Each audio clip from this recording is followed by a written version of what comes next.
बड़ी खबर के साथ शुरुआत करें। अयोध्या में कांग्रेस सपा पर जमकर बरसे योगी। जब भी भारत बटा हिंदू बटा, सीएम योगी ने कहा हम बटे थे इसलिए कटे थे। बंटवारा कांग्रेस की कायरता का प्रमाण, हमें आपस में बंटने की गलती नहीं करनी है। सपा सरकार में माता बड़ी देवकाली की मूर्ति चोरी हुई थी, बगैर आजम खान का नाम लिए सपा पर बोला बड़ा हमला।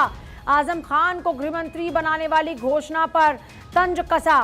बंटवारा कांग्रेस की कायरता का प्रमाण। तो देखिए, अयोध्या में दोनों पार्टीज पर सीएम योगी ने हमला बोला, सपा पर भी बोला, कांग्रेस पर भी बोला। आजम खान को गृहमंत्री बनाने वाली घोषणा पर तंज कसा और देश के बंटवारे पर कांग्रेस को घेरा। देश तो 1947 में आजाद हो गया। मैं भौचक था।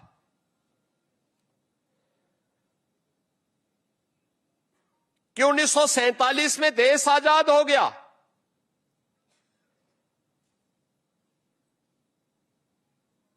पाकिस्तान समर्थकों ने जो भूभाग नहीं भी मांगा था, वह भूभाग पंजाब का हो या बंगाल का, जबरदस्ती पाकिस्तान के हवाले कर दिया गया। हर व्यक्ति जानता है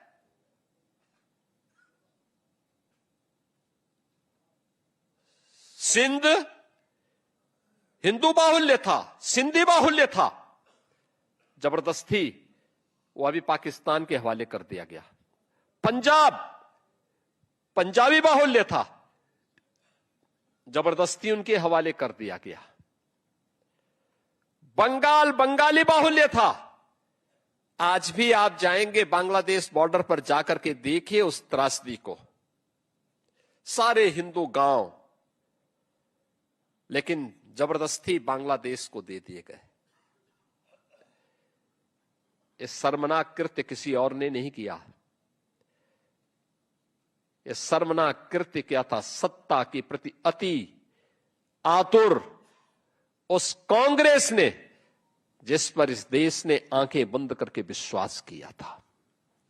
उसने उस विश्वास की कीमत विश्वासघात के रूप में, इस रूप में हमें दी।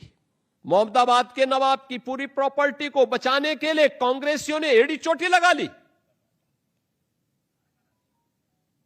एड़ी चोटी लगा ली कि किसी प्रकार से वह प्रॉपर्टी बचे, जबकि मुस्लिम लीग का ट्रेजरर था वो व्यक्ति।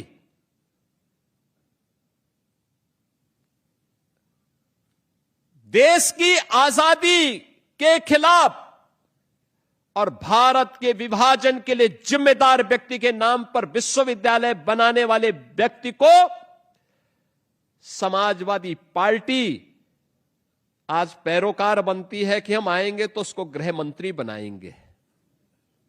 यानी ये तो जानते हैं कि उसको नहीं आना है, लेकिन इनका शर्मनाक, इनके सोच को देखो।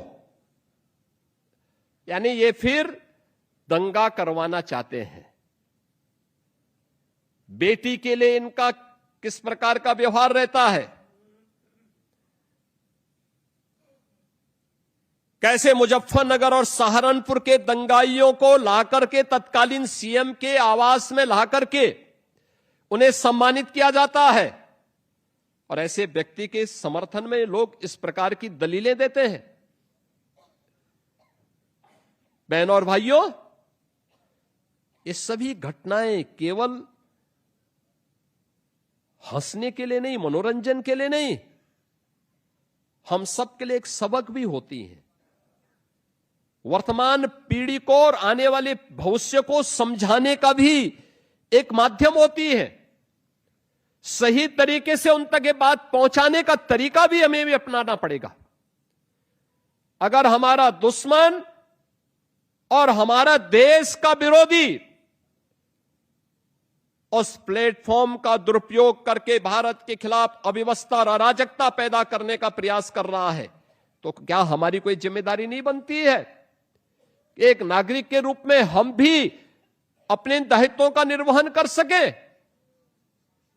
आज अगर हम सुरक्षित हैं, आज देश अगर सुरक्षित है और एक भारत श्रेष्ठ भारत के भाव के साथ आगे बढ़ रहा है, दुनिया की सबसे तेज गति से बढ़ने वाली अर्थव्यवस्था के रूप में आगे बढ़ रहा है, तो क्या हमारा दायित्व तो नहीं बनता है कि हम वर्तमान की इन चुनौतियों के सामने जो हमारे इस विकास की यात्रा में और ये जो श्रेष्ठ होने के भाव के मार्ग में अवरोधक हैं, इनको अवरोधक को हटाने के लिए हम भी अपने तरीके से अपना योगदान दें। ये केवल सरकार के भरोसे ही होगा।